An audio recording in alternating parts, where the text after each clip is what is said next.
अच्छा सिला दिया तूने मेरे प्यार का, यार ने ही लूट लिया घर यार का। ऐसा ही कुछ प्रेम प्रसंग का मामला भागलपुर जिले से आया है। दरअसल जिले के मिर्जान हाट वारसलीगंज का मामला है, इसलिए कहा जाता है ना, प्रेम कब और किस उम्र में कैसे हो जाए ये कहना मुश्किल है।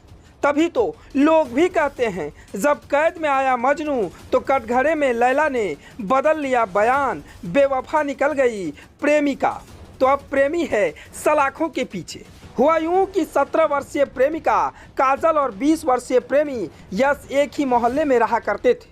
देखते ही देखते नैनाचार हुआ, दोनों की नजरें मिली, दोनों में अटूट प्यार हो गया। वो दोनों एक दिन योजना बनाकर घर से फरार हो गया और राजकोट जाकर मंदिर में भगवान को साक्षी मानकर यश ने काजल से शादी रचा लिया। फिर दोनों एक साथ खुशी रहने लगे। फिर यश अपनी पत्नी काजल को लेकर अपने घर भागलपुर आ गया। यहाँ भी दोनों तकरीबन 2 महीने साथ रहा। सब कुछ ठीक ठाक चल रहा था। अचानक प्रेमिका खुशी बिन बताए अपने मायके चले गई। फिर वो लौटकर अपने प्रेमी यश के पास नहीं आई। वो लड़की काजल की मां ने यश पर अपनी बेटी की अपहरण व नाबालिग होने का एफआईआर दर्ज करवाई थी। फिर कोर्ट में धारा 164 के तहत बयान हुआ। लड़की वहां बयान बदल गई। इसलिए कहते हैं ना, कैद में आया मजनू तो कटघरे में लैला ने बदल लिया बयान, बेवफा निकल गई प्रेमिका। फिर क्या था, तुरंत पुलिस ने यश को 18 अप्रैल 2022 को गिरफ्तार कर सलाखों के पीछे भेज दिया। अब यश की मां दर दर भटक रही है अपने बेटे को इंसाफ दिलाने के लिए।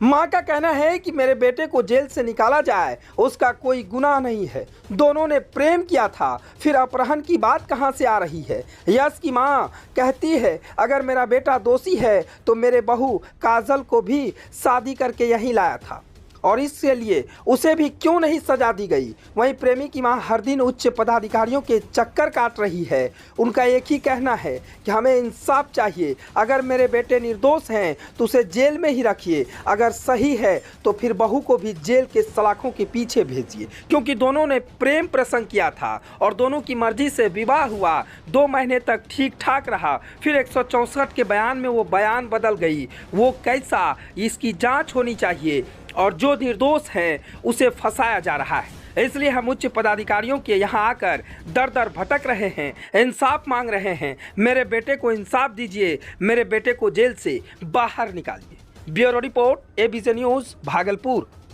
मेरा बेटा को सेंट्रल जेल में न मणिकांत का बेटी जो है काजल कुमारी जो है जेल कर दिया और हम गुहार लगा रहे हैं, सबसे निवेदन कर रहे हैं कि मेरा बेटा को जो है जेल से निकाल दिया जाए।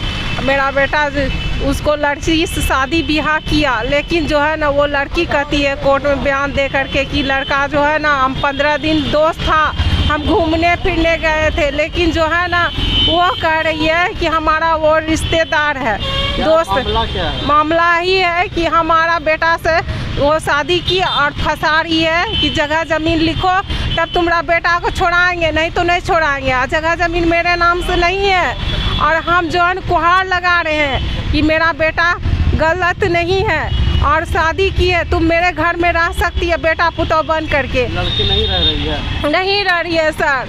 और वो जो है ना उसका माँ हम पे कई बार 4 खेप जो है ना वार्निंग किया मरवाने का और खुद बोली कि तुम्हारा बेटा को मरवा दे। कैसे गया जेल कैसे गया? वो लड़की केस की, मेरा बेटा के संग 2 महीना जेल वहाँ राजकोट रही, 2 महीना यहाँ रही, यहाँ मेरे घर घुस करके 2:30 बजे रात में। और इस हालात में वो जगह ज़मीन के विषय में बोली कि लिखो, नहीं लिखा मेरा बेटा तो जेल करा दी। सर हम मर जाएंगे इस हालात में, हमको जो है ना आप हमको अथी करवा दीजिए। लोगों से गुहार भी लगा रहे हैं आप? हम तो गुहार लगा रहे हैं सर, हम मर जाएंगे। एसएसपी साहब के पास भी गए थे? हाँ सर, हम एसपी साहब के पास भी गए। क्या नाम हुआ आपका? सोनी देवी। बेटा का नाम? यश कुमार। और उसके साथ जो लड़की रहती थी क्या नाम है? काजल कुमारी। वो अभी नहीं रह रही है, उसी के चलते